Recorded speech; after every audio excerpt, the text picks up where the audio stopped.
നമസ്കാരം, ഞാൻ doctor Atul U, Rohini ഹോസ്പിറ്റലിലെ കൺസൾട്ടൻറ്റ് ന്യൂറോളജിസ്റ്റാണ്. നമ്മൾ എല്ലാ വർഷവും ഏപ്രിൽ 11-നാണ് വേൾഡ് പാർക്കിൻസോണിസം ഡേ സെലിബ്രേറ്റ് ചെയ്യാറുള്ളത്. അത് പാർക്കിൻസോണിസം എന്ന അസുഖത്തെക്കുറിച്ച് ജനങ്ങൾക്കുള്ള ഒരു അവയർനെസ് ക്രിയേറ്റ് ചെയ്യുന്നതിന് വേണ്ടിയിട്ടാണ് നമ്മൾ സാധാരണ വേൾഡ് പാർക്കിൻസോണിസം ഡേ സെലിബ്രേറ്റ് ചെയ്യുക. ചലനത്തിലുള്ള വേഗത കുറവ്, പതുക്കെ നടക്കുക, വീഴാനുള്ള ടെൻഡൻസി, കൈവിറയൽ, ഇവയൊക്കെയാണ് ഇതിൻ്റെ പ്രധാന ലക്ഷണം.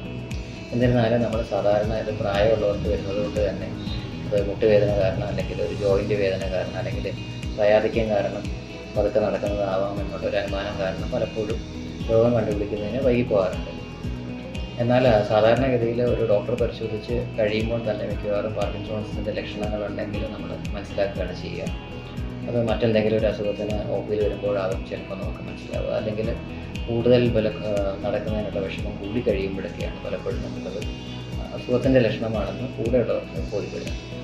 ഇവയ്ക്ക് മരുന്നുകളുണ്ട്. മരുന്നുകളുടെ സഹായത്തോടുകൂടി അവരുടെ ജീവിതശൈലി മെച്ചപ്പെടുത്താനും അവരുടെ ഒരു ക്വാളിറ്റി ഓഫ് ലൈഫ് എന്ന് പറയും, ജീവിതത്തിൻ്റെ ഒരു മെച്ചപ്പെട്ട രീതിയിൽ മുന്നോട്ട് പോകാനായിട്ട് അവർക്ക് മരുന്നുകളുടെ സഹായത്തോടെ തീർച്ചയായും കഴിയുന്നതായിരിക്കും.